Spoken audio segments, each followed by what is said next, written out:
P block ना start कर रहे हैं, एक एक लेक्चर हुआ करेंगे। पी ब्लॉक छोटा चैप्टर है, 9-10 लेक्चर लगेंगे इसके अंदर, ठीक है। तो पी ब्लॉक स्टार्ट कर रहे हैं। सर आज एक ही लेक्चर है या दो? एक ही है, है ना, पी ब्लॉक। तो इसमें हमें बोरोन फैमिली और कार्बन फैमिली स्टडी करना है, clear. Boron family, carbon family school में नहीं आएगा, लेकिन एंट्रेंस के लिए बहुत इंपॉर्टेंट चैप्टर है,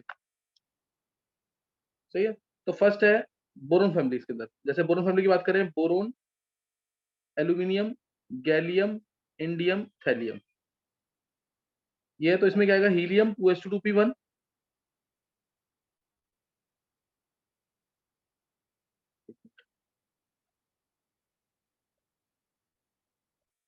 नियॉन 3s2 3p1,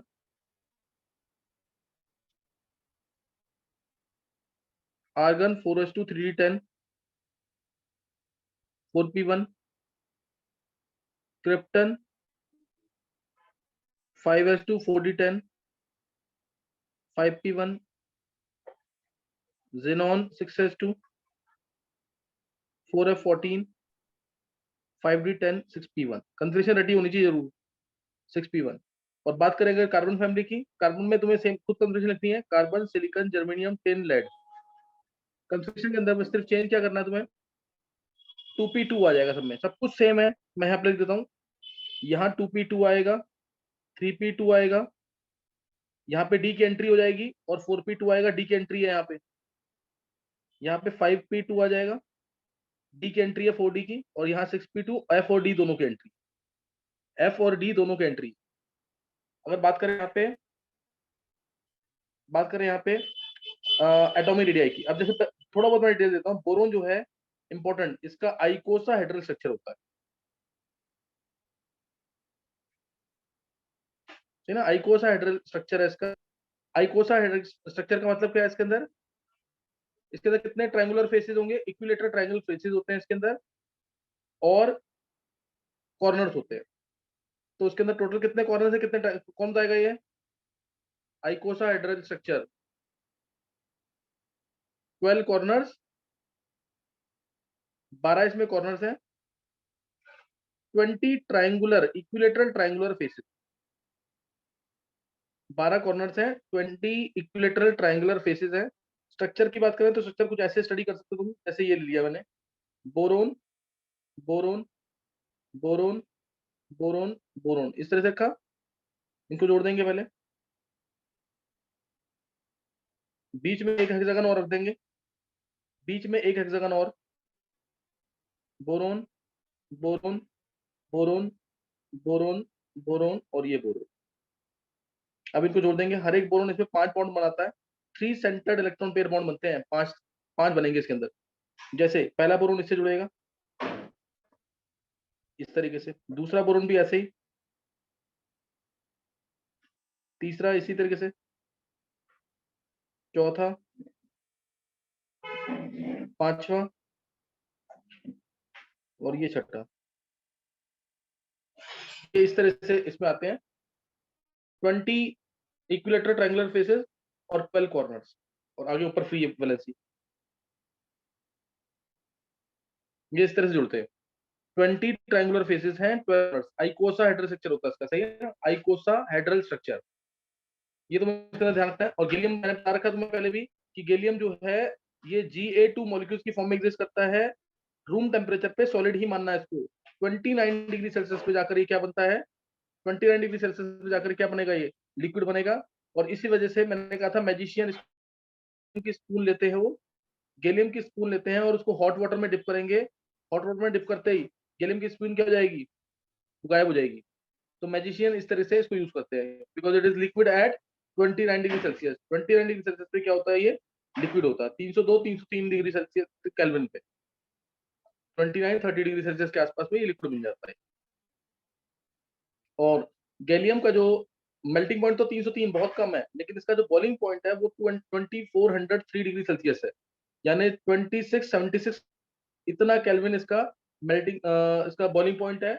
इसलिए बहुत हाई टेम्परेचर रेंज में ये लिक्विड रहता है, बहुत हाई टेम्परेचर रेंज में क्या रहता है, ये लिक्विड रहता है। इसलिए इसको हाई टेम्परेचर थर्मोमेट्री में यूज करते हैं, इसलिए इसको हम कहाँ यूज करते हैं, हाई टेम्परेचर थर्मोमेट्री में यूज करते हैं। तो ये तुम्हें इसके अंदर थोड़ी सी मैंने जो बात बताई वो ध्यान रखनी है। बाकी सारे मेटल्स हैं यहाँ पे, ये टिपिकल मेटल्स हैं। बोरोन अकेला नॉन मेटल है, बाकी सारे क्या हैं, टिपिकल मेटल्स। यहाँ पे कार्बन नॉन मेटल है, कार्बन सिलिकॉन नॉन मेटल है दोनों।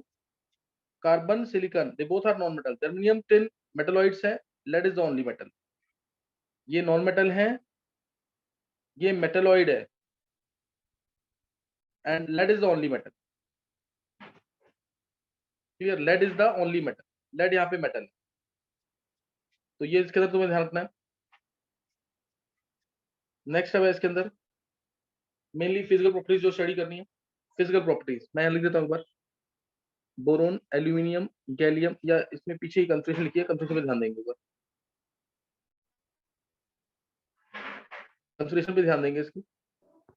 देखो बात करें एटॉमिक रेडियाई, एटॉमिक रेडियाई की, तो एटॉमिक रेडियाई के लिए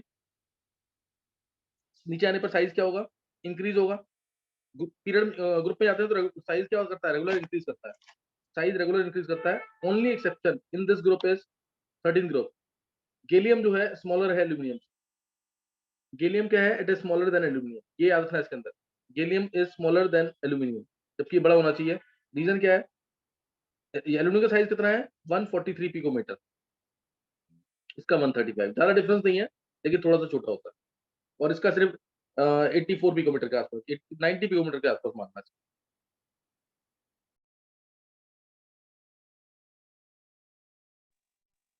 अब इसका रीजन क्या है, उसके बाद साइज इंक्रीज करता है।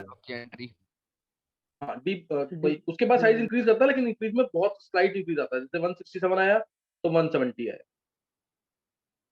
ज्यादा डिफरेंस नहीं आता उसके बाद पिकोमीटर में। तो इसमें ये मैंने बता रखा है पीरियोडिक प्रॉपर्टीज के अंदर। गैलियम के अंदर डी की एंट्री हो गई, डी का स्क्रीनिंग इफेक्ट पुअर, तो वैलेंस इलेक्ट्रॉन्स की अट्रैक्शन 3/3 है ना, चलिए 4s की और 4p की अट्रैक्शन न्यूक्लियस से बढ़ जाती है, और साइज थोड़ा सा कॉन्ट्रैक्ट कर जाता है। 3d का पुअर स्क्रीनिंग इफेक्ट है इसकी। और इस वजह से गैलियम जो है smaller than aluminium, gallium is smaller than aluminium. लेकिन ऐसा सिलिकॉन और जर्मेनियम में नहीं होता है, इसमें रेगुलर इंक्रीज होता है साइज। क्यों, ये कोई बता सकता है रीजन इसका, ये बता रखा मैंने तुम्हें। सर उसमें से वो सिलिकॉन जर्मेनियम में ऐसा क्यों नहीं होता? सर उसमें 2p में और वो 2 इलेक्ट्रॉन जाते हैं वो p ऑर्बिटल में, तो वो कंपनसेट कर हाँ देता है। क्योंकि बिल्कुल सही है, हाँ बिल्कुल सही है, क्योंकि पी के अंदर 2 इलेक्ट्रॉन आ गए। पी के अंदर 2 इलेक्ट्रॉन, और पी का स्क्रीनिंग इफेक्ट क्या होता है, पी सबशेल का स्क्रीनिंग इफेक्ट तो प्रॉपर होता है, इनका प्रॉपर स्क्रीनिंग इफेक्ट है। इसलिए जो पुअर स्क्रीनिंग इफेक्ट था, जो पुअर स्क्रीनिंग इफेक्ट था 3D का जर्मेनियम के अंदर, उसको ओवर पावर कर जाता है, और साइज में डिक्रीज नहीं होने देता है, साइज इंक्रीज ही करेगा सिलिकॉन से जर्मेनियम में, और आगे जाकर तो ठीक ठाक इंक्रीज होने लग जाता है। समझ आया कि नहीं? ये क्वेश्चन पूछ सकते हैं ऐसा, ये बुक्स में नहीं लिखा होगा, इंपॉर्टेंट चीज है। एल्यूमिनियम गैलियम में तो डिक्रीज आ गया, आगे सिलिकॉन जर्मेनियम में डिक्रीज क्यों नहीं आया, उससे आगे फास्फोरस आर्सेनिक में डिक्रीज क्यों नहीं आया, सल्फर सेलेनियम में डिक्रीज क्यों नहीं आया? इस टाइप के क्वेश्चन आ सकते हैं, क्योंकि पी के इलेक्ट्रॉन भी बढ़ रहे हैं और उनका स्क्रीनिंग इफेक्ट प्रॉपर है, इसलिए वो ओवर पावर कर जाता है किसका, डी के पुअर स्क्रीनिंग इफेक्ट, डी के पुअर स्क्रीनिंग इफेक्ट को ओवर पावर कर जाता है, इसलिए ऐसा आ जाएगा। क्लियर है कि नहीं है? तो ये एटॉमिक रेडियाई यहाँ बता दिया मैंने। और अब आयनेशन एनर्जी, नेक्स्ट क्या है, आयनेशन एनर्जी। आयनेशन एनर्जी में क्या करेंगे, boron, aluminium, gallium, indium, thallium, इसके अंदर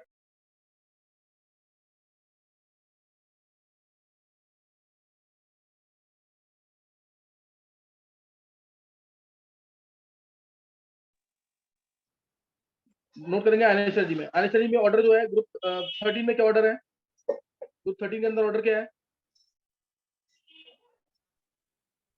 sir boron, thallium, gallium, aluminium, indium.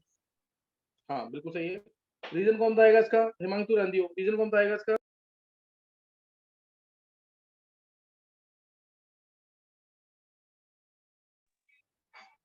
तो थैलियम का साइज थोड़ा वो शील्डिंग इफेक्ट, मतलब उसमें वो F का पुअर होता है, तो इसमें वो इलेक्ट्रॉन निकालना थोड़ा डिफिकल्ट हो जाता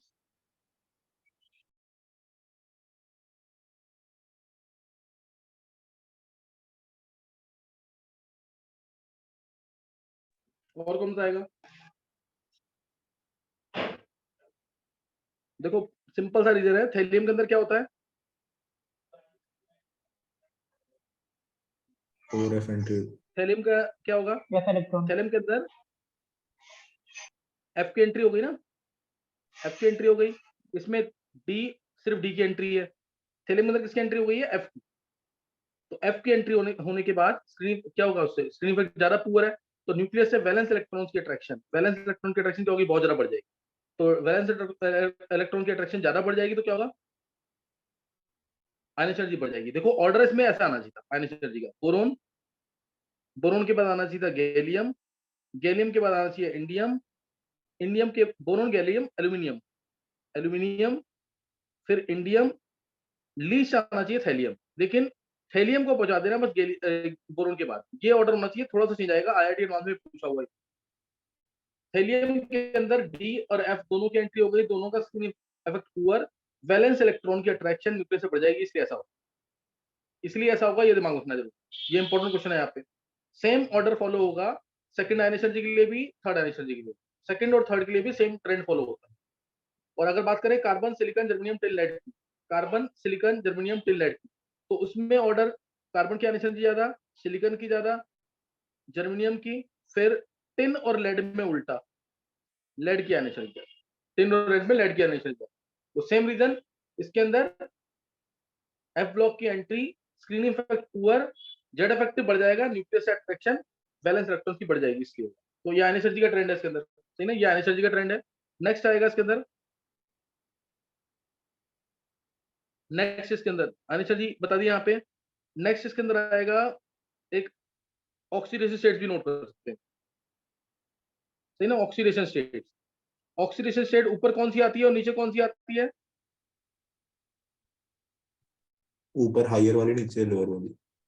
हाँ ऊपर +3 +3 +3 +3, लास्ट में +1 जा रहा है, +3, यहाँ पे +1 आ गई है लेकिन +3 स्टेबल है, +1 स्टेबल, +3 स्टेबल। लास्ट के केस में उल्टा हो जाएगा, बस ये ध्यान रखना, लास्ट के केस में। इसीलिए अगर तुमसे कोई बोले ना ई नोट ऑफ एल 3+ से L, E note of Ga3+ से Ga, E note of In3+ से In, और ई नोट ऑफ Tl3+ से Tl, मोस्ट नेगेटिव वैल्यू किसकी होगी, मोस्ट नेगेटिव वैल्यू किसकी होगी,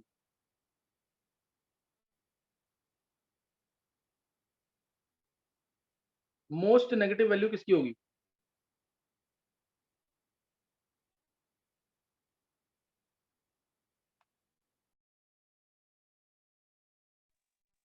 मोस्ट नेगेटिव वैल्यू किसकी होगी इसमें,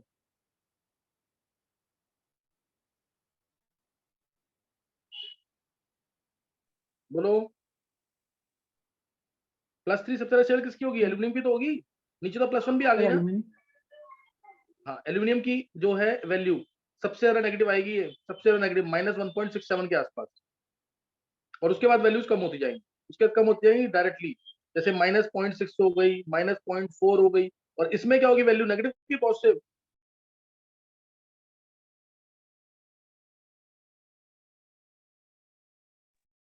पॉजिटिव। हाँ इसमें वैल्यू क्या हो जाएगी, पॉजिटिव। क्यों पॉजिटिव हो जाएगी, क्योंकि ये टी तो प्लस टेबल नहीं है। हाँ +3 स्टेबल ही नहीं, यहाँ वैल्यू पॉजिटिव हो जाएगी, यहाँ पॉजिटिव वैल्यू हो जाएगी। और अगर मैं इसमें इसी में चेंज कर दूं, यहाँ पे +1 कर दूं, अगर +1, तो अब किसके लिए वैल्यू पॉजिटिव होगी, अब किसके लिए वैल्यू पॉजिटिव हो जाएगी, एल्यूमिनियम, एल्यूमिनियम, एल्यूमिनियम के लिए। एल्यूमिनियम तो शो ही नहीं करता ना पॉजिटिव स्टेट, तो एल्यूमिनियम के लिए +0.6 के आसपास की वैल्यू हो जाती है। एल्यूमिनियम तो +1 शो ही नहीं करता ना, +3 शो करता है। और सबसे ज्यादा नेगेटिव किसके लिए होगी, सबसे ज्यादा नेगेटिव हेलियम। थैलियम के लिए, थैलियम के लिए सबसे ज्यादा नेगेटिव होगी, -0.34। बस इसमें ना थोड़ा सा ये, क्योंकि एम्फोटेरिक है, एसिड और बेस दोनों से रिएक्ट करता है ना, तो उसके लिए वेरिएशन होता है, इसके लिए थोड़ा सा वेरिएशन होता है, इसके लिए थोड़ा सा वेरिएशन होता है। चलो ये यहाँ बता दिया इनर्ट पेयर इफेक्ट का, ये तुम्हें ध्यान होगा कि S, क्योंकि डी ऑर्बिटल की एंट्री हो गई, ध्यान देंगे, डी ऑर्बिटल की एंट्री हो गई, डी ऑर्बिटल की एंट्री हो गई, डी और F दोनों की एंट्री हो गई, तो इस वजह से स्क्रीन इफेक्ट पूरा हो गया। लास्ट का जो इलेक्ट्रॉन है, लास्ट का इलेक्ट्रॉन ये तो बाहर निकल जाता है, लेकिन S के इलेक्ट्रॉन जो हैं वो बॉन्ड फॉर्मेशन में पार्टिसिपेट नहीं करते, because of poor screen effect of D and F structures. s electrons are reluctant to take part in bond formation. s orbital के इलेक्ट्रॉन जो हैं अब वो निकल नहीं पाते हैं और बॉन्ड फॉर्मेशन में पार्टिसिपेट नहीं कर पाएंगे। एक इलेक्ट्रॉन निकल जाता है, ये s के इलेक्ट्रॉन नहीं निकल पाते, इसमें तो बिल्कुल नहीं निकल पाएंगे, इसमें फिर भी निकल जाते हैं, इसमें भी निकल जाते हैं क्योंकि +3 ज्यादा स्टेबल। तो इसी को बोलते हैं inert pair effect, the reluctance of s electrons to take part in bond formation due to the entry of d and s due to the entry of d and subshells f subshells। और अगर बात करें carbon वाले group की तो +4, इसमें क्या होगा, नीचे आने पर +2, ऊपर +4, इधर भी +4, इधर +4 भी आ गई, +2 भी आ गई, इधर +4 भी आ गई, +2 भी आ गई, लेकिन स्टेबल +4 है। और लेड वाले केस में +2 बिकम्स मोर स्टेबल देन +2। इसके क्वेश्चन कराए हो ना पहले? यस इसके सर। क्वेश्चन कराए हो ना? Yes. तो इसके, हाँ, इसके Yes. क्वेश्चन मैं ले नहीं रहा हूँ, इंपॉर्टेंट है वैसे टॉपिक ये कि गैलियम तो ध्यान देंगे, जैसे इस टाइप के क्वेश्चन, गैलियम प्लस ये तो अच्छा रिड्यूसिंग एजेंट है, इंडियम प्लस अच्छा रिड्यूसेंट है, थेलियम प्लस नहीं है, थेलियम प्लस नहीं है, क्या रीजन आएगा? थेलियम प्लस Thelium स्टेबल है plus पहले stable से। है। हाँ, पहले से स्टेबल है, तो गैलियम प्लस जो है ये अच्छा रिड्यूसेंट है, इलेक्ट्रॉन लूज कर सकता है। और फिर अगला क्वेश्चन है कि ये gallium plus indium plus shows disproportionation but not thallium plus, ये डिस्प्रपोर्शनेशन शो नहीं करता इस तरीके से।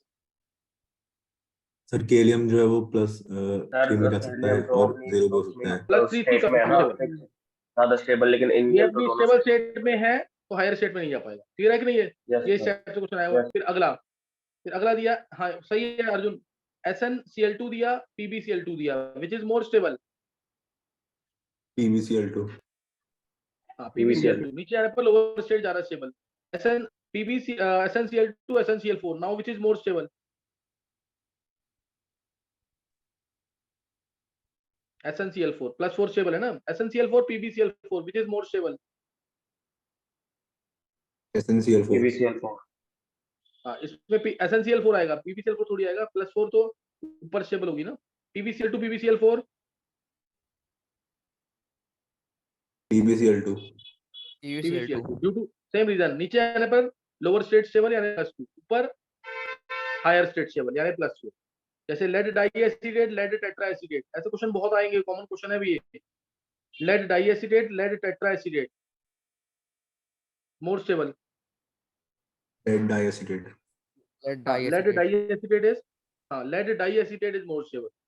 और ये ध्यान रखना, ऐसा नहीं कि Pb की +4 एग्जिस्ट नहीं करती, स्टेबल कम है, PbF4 है, जैसे ये एग्जिस्ट करता है, PbF4 एग्जिस्ट करता है ना, PbO2 भी कुछ हद तक एग्जिस्ट करता है, PbI4 है, ये बिल्कुल एग्जिस्ट नहीं करता। क्यों? PbI4 में Pb+4 आया और I- आया, और I- में बता रखा है ये अच्छा रिड्यूसिंग एजेंट होता है, तो +4 को किसमें कर देगा आसानी से? +2। +2। सही ना? तो ये चीज ध्यान रखनी है इसके अंदर स्टेबिलिटी के लिए। सर नेक्स्ट पूछना तो नहीं किसी को कुछ? हाँ बोल कर। सर SnCl4 और PbCl2 में कौन स्टेबल होगा? ऐसे नहीं कंपेयर नहीं कर सकते कर, इनको कंपेयर नहीं कर सकते ऐसे। Okay sir.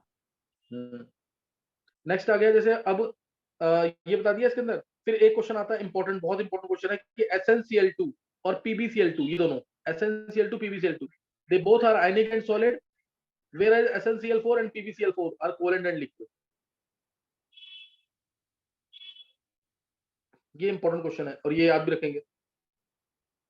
SnCl2 PbCl2 are ionic and solid, whereas SnCl4 and PbCl4 are covalent and liquid।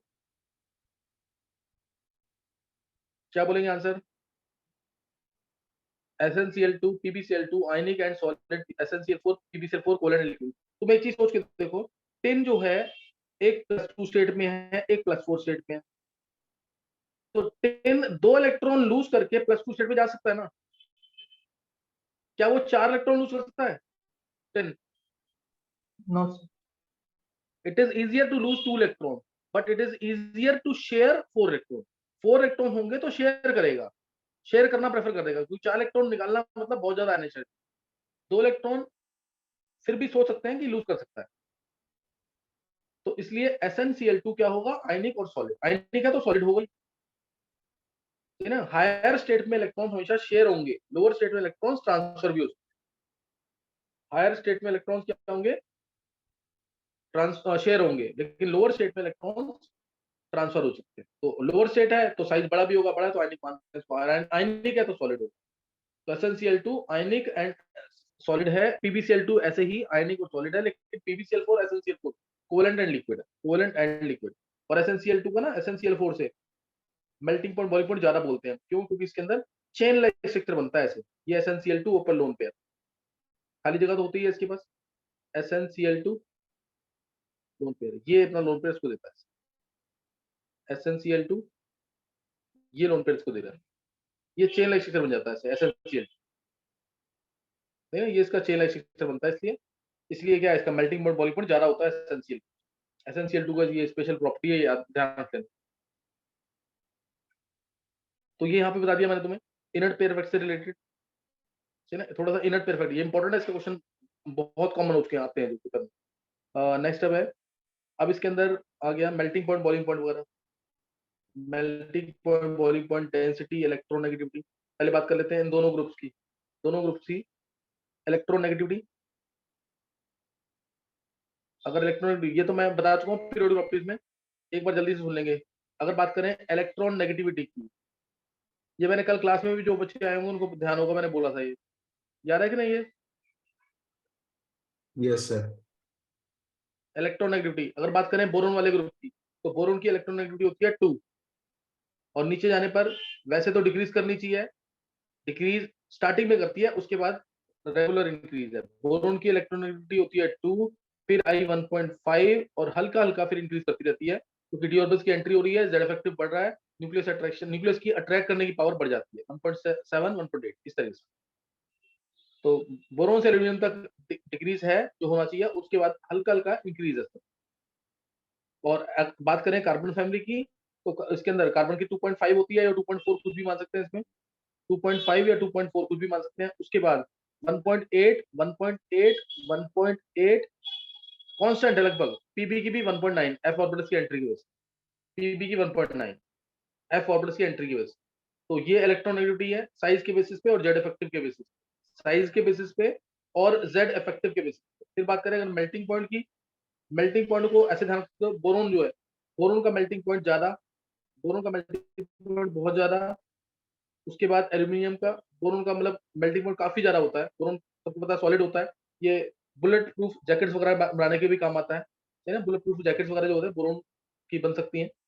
Boron carbide बहुत ज्यादा स्ट्रॉन्ग है, बोरोन, फिर उसके बाद एल्यूमिनियम, और उसके बाद नीचे से उल्टा, क्योंकि गैलियम तो तुम्हें पता ही है लिक्विड होता है रूम टेम्परेचर के आसपास में, बोरोन एल्यूमिनियम फिर थैलियम फिर इंडियम फिर गैलियम, गैलियम लीस्ट आ जाता है।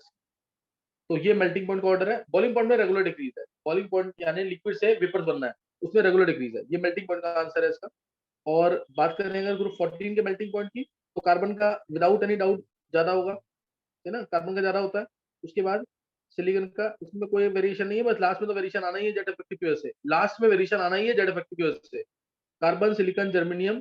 उसके बाद आ जाता है लेड फिर टिन, लेड फिर टिन, मतलब टिन का अगर 500 है तो उसका 600, ये थोड़ा सा वेरिएशन आ जाता है। और बॉइलिंग पॉइंट में रेगुलर डिक्रीज है, बॉइलिंग पॉइंट में रेगुलर डिक्रीज है, इसमें सोचना नहीं, लेकिन बॉइलिंग पॉइंट में क्या है, रेगुलर डिक्रीज। तो ये यहाँ पे आ जाएगा बॉइलिंग पॉइंट में, मेल्टिंग पॉइंट में, इलेक्ट्रोनेगेटिविटी में। और तो ऐसा कोई वेरिएशन है नहीं इसके अंदर, है ना। ये boiling point, melting point, electron, एक डेंसिटी और बताना था। डेंसिटी ग्रुप 13 की बात करें तो रेगुलर इंक्रीज है, ग्रुप 13 की बात करें तो रेगुलर इंक्रीज है, यानी यहाँ पे डेंसिटी 2.5 के आसपास है, तो नीचे जाकर के डेंसिटी लगभग ग्रेटर देन 10 हो जाती है, ग्रेटर देन 10 हो जाती है। और ऐसे ही बात करें कार्बन वाले ग्रुप की, तो बस कार्बन की डेंसिटी थोड़ी ज्यादा है, सिलिकॉन की कम है, उसके बाद रेगुलर इंक्रीज, उसके बाद रेगुलर इंक्रीज है, ग्रेटर देन 10 जाती है इसको, उसके बाद रेगुलर इंक्रीज सर है, कार्बन की थोड़ी ज्यादा है। हाँ बोलो। जैसे गैलियम हमारा लिक्विड स्टेट में, तो डेंसिटी इसकी थोड़ी मतलब एल्यूमिनियम से कम नहीं होगी अगर नहीं साइज नहीं नहीं, वगैरह? उल्टा गैलियम का, तेरे को ध्यान है क्वेश्चन मैंने कल कराया था, गैलियम जो है ऐसा मेटल है विच एक्सपैंड्स ऑन सॉलिडिफिकेशन, हाँ हाँ यस सर, बताओ। Gallium expands on solidification, bismuth expands on solidification, दोनों याद रखना, दोनों हाँ, ऑब्जेक्टिव समझ में आया गया हुआ क्वेश्चन। समझ- गैलियम 2005 एम्स में आया हुआ है, गैलियम एक्सपैंड्स ऑन सॉलिडिफिकेशन, तो ये ध्यान रखना इसके अंदर। नेक्स्ट अब आ जाता है इसके अंदर, ये फिजिकल प्रॉपर्टी में यही कर रहा था मैं, फिजिकल प्रॉपर्टी में यही कर रहा था। नेक्स्ट आ जाती है यहाँ से केमिकल प्रॉपर्टी, केमिकल प्रॉपर्टीज हालांकि मैं कल ही लूंगा इसमें, लेकिन थोड़ा सा मैं तुम्हें आइडिया देता हूँ फिर भी chemical properties. Chemical properties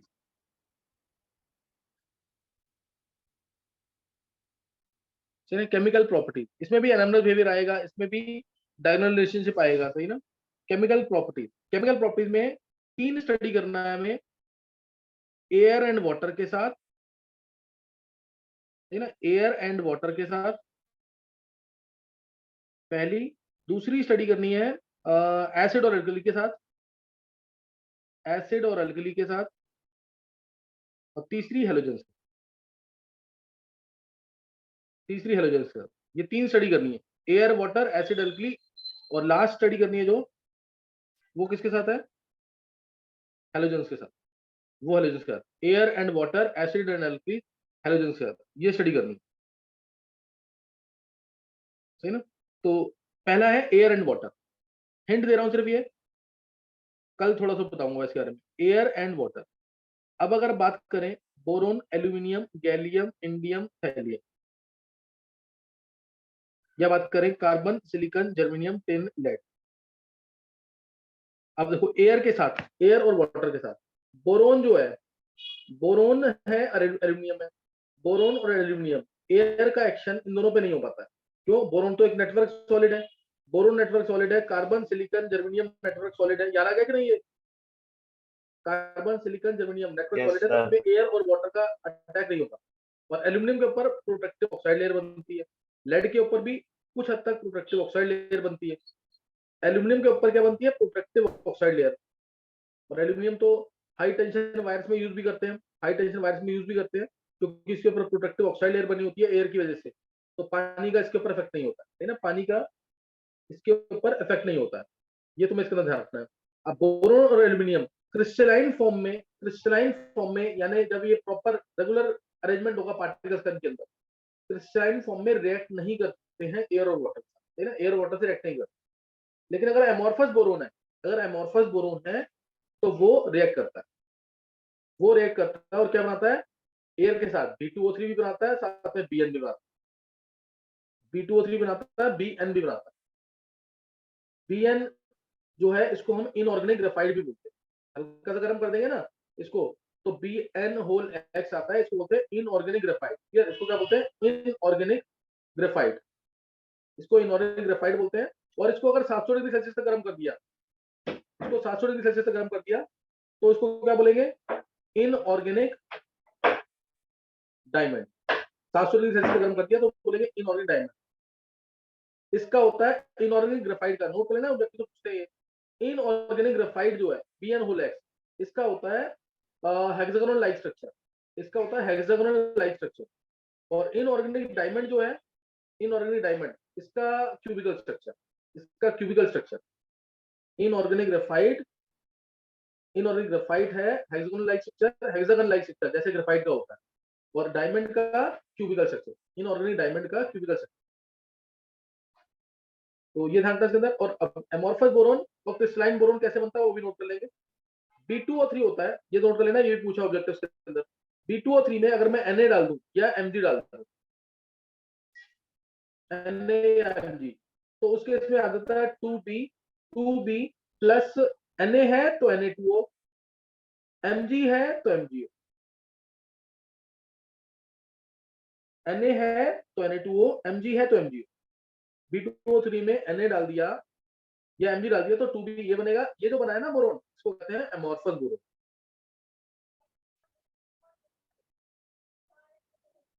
boron, ठीक है। और अगर B2O3 में एल्यूमिनियम डाल दिया, तो 2B आया प्लस Al2O3,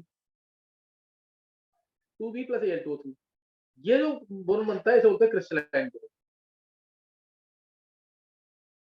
ये क्रिस्टलाइन बोरोन।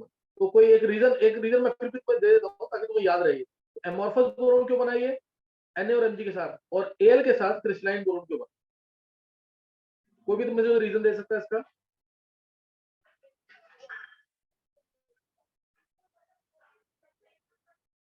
बोला किसी को? Sir 1 minute.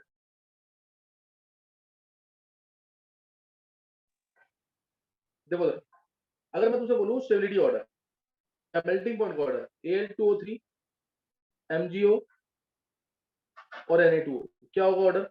Al2O3 MgO Na2O, क्या होगा इसका ऑर्डर?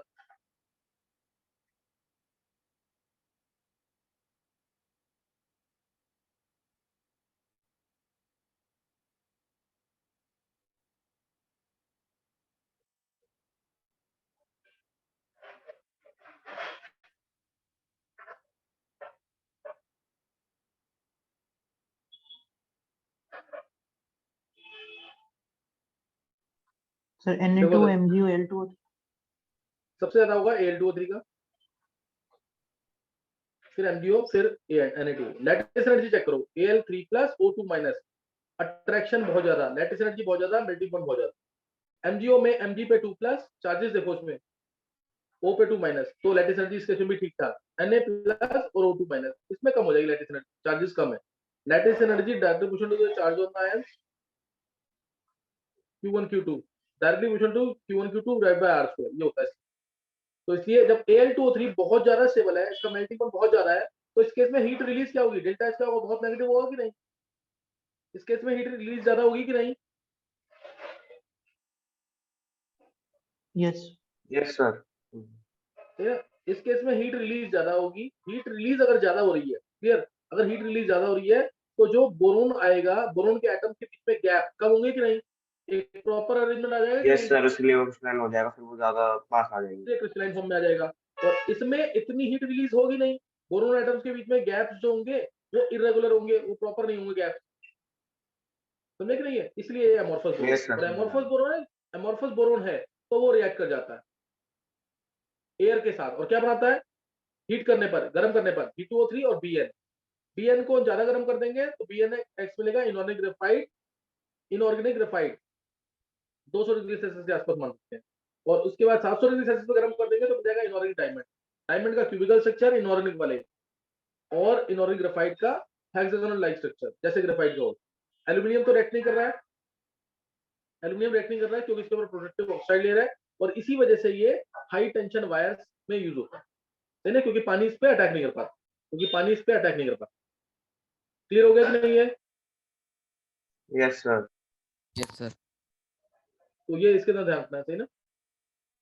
नाइट्रोजन के साथ नाइट्राइड बनेंगे और ऑक्सीजन के साथ ऑक्साइड बनेंगे, वैसे ऑक्सीजन के साथ ऑक्साइड। और ये तुम्हें पता होना चाहिए, इसके अंदर बोरोन जो है इसका ऑक्साइड एसिडिक नेचर का होगा, एल्यूमिनियम का ऑक्साइड होगा एम्फोटेरिक नेचर का, एल्यूमिनियम का ऑक्साइड क्या होगा? एम्फोटेरिक नेचर का। और गैलियम जो है, गैलियम का भी एम्फोटेरिक, इंडियम और थैलियम के क्या होंगे? बेसिक होंगे, इंडियम थैलियम के बेसिक। कोई डाउट तो नहीं है इसमें? No sir. ये ध्यान रखना इसके अंदर। और उसके बाद अगर मैं बात करूं कार्बन फैमिली की, कार्बन फैमिली में बनेगा सी के साथ ऑक्साइड CO CO2, वाटर से तो रिएक्शन है नहीं इनकी। सिलिकॉन के साथ SiO SiO2,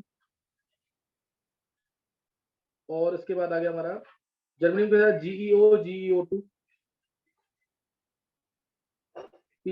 SNO SNO2, PbO PbO, ये बन जाएंगे नहीं? PbO yes PbO sir. ये बनेंगे। अब ये एयर के साथ, वाटर के साथ तो रिएक्शन है नहीं, बस टिन रिएक्ट करता है, SNO2 बनाता है स्टीम के साथ। टिन जो है हॉट वाटर या स्टीम के साथ, टिन, ओनली टिन स्टीम के साथ SNO2 बनाता है। बाकी कार्बन सिलिकॉन जर्मनियम रिएक्ट करते नहीं है। Pb के ऊपर ऑक्साइड लेयर बन जाती है प्रोटेक्टिव, Pb के ऊपर प्रोटेक्टिव ऑक्साइड लेयर बन जाती है, तो ये रिएक्ट करते नहीं चारों। और टिन जो है स्टीम के साथ रिएक्ट करके SNO2 बनाता है। अब इसमें नेचर क्या है ऑक्साइड्स का? नेचर क्या होगा ऑक्साइड्स का इनकी?